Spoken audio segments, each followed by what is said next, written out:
Hi friends! Like, I finally dyed my hair.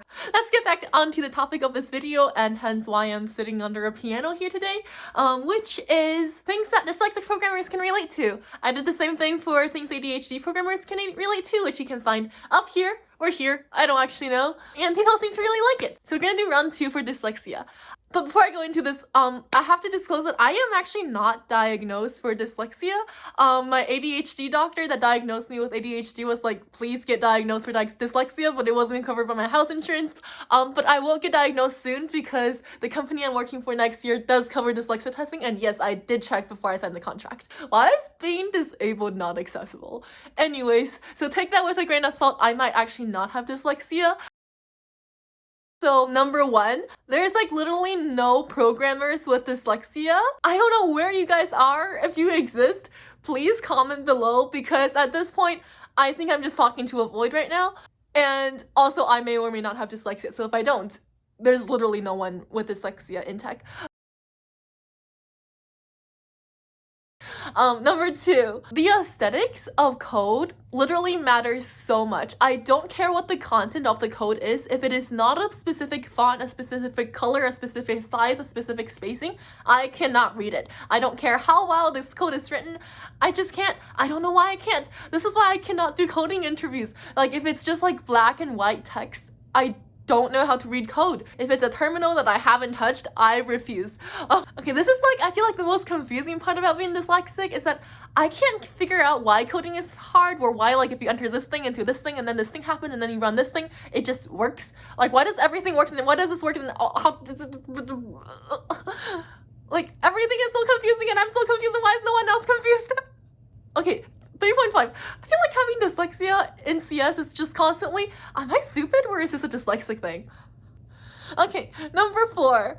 I don't know if anyone else does this, but before I write code, if it's something that I don't know super well, I have to handwrite it first, and I have to handwrite it with arrows and drawings and like colors before I like actually type it, or else I just can't do it. Also, guys, I cannot believe I forgot the most important one.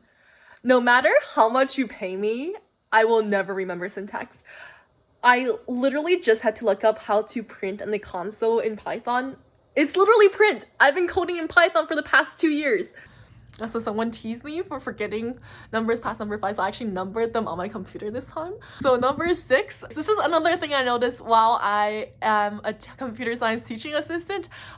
Again, Brown University, please don't think I'm a terrible teaching assistant after this, but I feel like sometimes I know I can explain something and I can understand a concept, but I can't explain it in code. Like, sometimes students would come to me with like a code problem, and I would be like, I have no idea how to solve this problem for you, but let me explain the concept to you again. And once I do that, they're like, oh my god, that makes so much sense, I'm gonna go now. And to this day, I don't know, like, if they can just figure it out based on my explanation, where they're just like, oh, you're so useless. But I just feel like for a lot of people, it's really easy to make the connection between conceptual concepts and syntax, and for me, it's just really hard. To this day, I don't know, like, am I gaslighting my CS students? Are my CS students just avoiding me?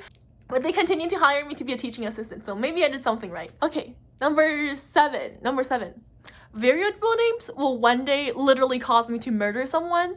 I cannot remember the number of times that none of my code works because I spelled a variable wrong, someone shortened a variable somewhere, and I forgot that it was written, or like is missing all its vowels for no reason, and then I spelled it with the vowels, but then there's another variable with the vowel somewhere. It's so confusing, and everything breaks, and I hate my life. Okay, number 8.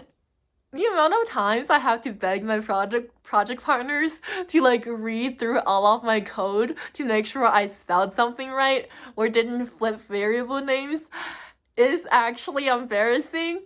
But if they don't do it, it would take me like literally hours. So you get really good at begging people to do stupid things for you. So number 9, I love pair programming for this very reason. I usually like to be the person that's like looking things up and trying to figure out how to design the code, and I feel like I'm so good at it, but every time I write the code, I'm just like, hello, I just wrote something.